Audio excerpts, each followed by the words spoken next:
Union budget FY27 आ रहा है और गवर्नमेंट का फोकस काफी क्लियर लग रहा है। ग्रोथ को सस्टेन करना है और साथ ही डोमेस्टिक डिमांड को रिवाइव करना।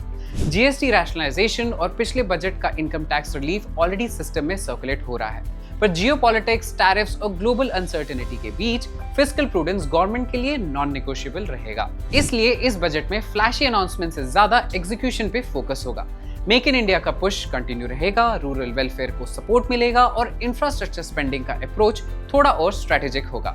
इन्वेस्टर्स के लिए भी स्टोरी चेंज हो रही है। अब सिर्फ ऑर्डर बुक नहीं, एक्चुअल डिलीवरी और बैलेंस शीट स्ट्रेंथ मैटर करेगी। एग्रीकल्चर और फर्टिलाइजर्स में राइजिंग इनपुट कॉस्ट को ऑफसेट करने के लिए सब्सिडी सपोर्ट बढ़ने के चांसेस हैं।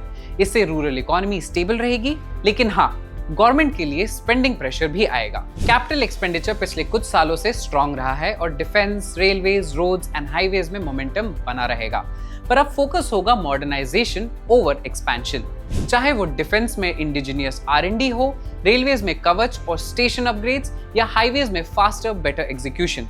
यहाँ विनर्स होंगे वही कंपनीज जो ग्राउंड पे काम दिखा सकती हैं। कंजम्पशन साइड पे जीएसटी और टैक्स रिलीफ का असर धीरे धीरे डिमांड को पुश करेगा। साथ ही मैन्युफैक्चरिंग और इलेक्ट्रॉनिक्स में मेक इन इंडिया और PLI का थीम इंटैक्ट है।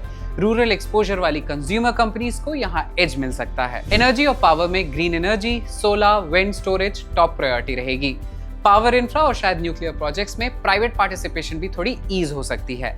हेल्थ केयर में इंश्योरेंस कवरेज का एक्सपेंशन पॉजिटिव है, पर प्राइवेट हॉस्पिटल्स के मार्जिन्स पे थोड़ा प्रेशर आ सकता है। Real estate already lower rates का बेनिफिट ले रहा है और अगर होम लोन टैक्स डिडक्शंस बढ़ते हैं तो मिड इनकम हाउसिंग को सॉलिड बूस्ट मिल सकता है।